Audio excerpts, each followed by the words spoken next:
I don't usually stay in motels, but that night, I didn't have a choice. My car had broken down 5 hours from home, and this was the only place for miles. The clerk was half asleep, barely looked up. "Only one room left," he muttered. "Room 109. He hesitated before handing me the key. I should have known something was off. The number on the keychain was scratched, like someone had tried to scrape it off. The hallway was dim, the walls stained yellow from years of smoke. Room 109 was at the very end, far from the others. When I opened the door, the air felt wrong, heavy, thick, like I'd stepped into someone's memory. There was a weird stain on the ceiling, like something had leaked through from upstairs. But there wasn't an upstairs. At 3:12 a.m., I woke up to knocking. Knock, knock, knock. Not on the door. From inside the closet. I sat frozen, my heart racing. Another knock. This time, slower. I grabbed the motel phone. No dial tone. Then I noticed something written on the bathroom mirror, foggy from nothing. It read, "Don't open it again." I hadn't opened the closet, not yet. But something wanted out. I couldn't sleep, just waited for sunrise. When I returned the key the next morning, I told the clerk about the noise, about the writing. He didn't look surprised. "That room's been closed for years," he said. "No one's been in 109 since the last guest. Disappeared." I asked why he gave it to me. He blinked. "I didn't. We don't even have a room 109 anymore."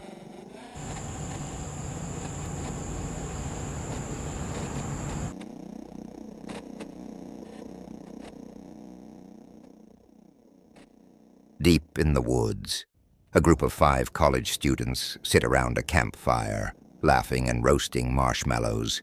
They say the forest is safest by day, but when the sun sets and shadows stretch, the woods remember. And sometimes they call someone back. It was supposed to be a simple camping trip. No phones, no distractions, just nature, friends, and a crackling fire. Everyone was in good spirits, until a stranger joined them. Sound of twigs snapping. A man steps into the firelight, dirty clothes, wide eyes, calm voice. "Mind if I join you?" He didn't look dangerous, just lost. Said his name was Cal, and he'd been hiking alone for days. But something felt off. His stories were vague, too rehearsed, and he never blinked, the group exchanging glances, whispering when Cal walks away to use the woods. One of us, Maya, pulled me aside. "He's wearing an old ranger patch," she whispered, "but it looks faded, like really old." Later that night, we heard humming in the trees. We tried to sleep, but something kept circling the tents. In the morning, Cal was gone, but his footprints were all around the campsite. Every tent, every sleeping bag, a handprint on the tent window, black, smeared, claw-like. When we finally got signal and searched his name online, what we found made our blood run cold. Calvin Rooker, forest ranger, went missing in these woods in 1979, never found, presumed dead. But hikers, even years later, had reported a man who fit his description, appearing by campfires and vanishing before dawn. Night again. Different group of campers around a fire. A voice steps in from the dark. "Mind if I join you?"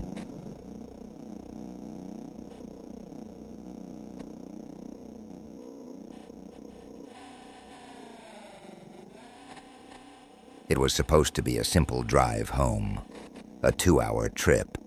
Straight roads, clear skies, nothing unusual, until I saw her. It was just past midnight. My eyes were tired, the kind of tired where the road starts to melt together. That's when I saw a girl standing on the shoulder. No lights, no cars, just standing. A young girl, barefoot, white dress, long dark hair covering her face. I slowed down, thought maybe she was in trouble. As I got closer, she turned her head, but not her body, just her head, and smiled. Something about it felt wrong, like her mouth smiled, but her eyes didn't move. I blinked, and she was gone. Just fog and pavement. I told myself it was exhaustion, a hallucination. I kept driving. 10 minutes later, I saw her again. This time, she was in the middle of the road. I swerved and slammed the brakes. My heart was pounding, but when I jumped out of the car, there was no one there, just wet footprints leading into the woods. I didn't follow them. I got back in the car and floored it. And then I looked in the rearview mirror. She was in my back seat. I never heard a door open, never felt a thing. I swerved again. The car hit the shoulder. I turned, ready to fight or flee. But the seat was empty, just a wet patch and a strand of long black hair. I drove until the sun rose, and I never drive that road again. But sometimes, when I'm alone in the car, late at night, I check my mirror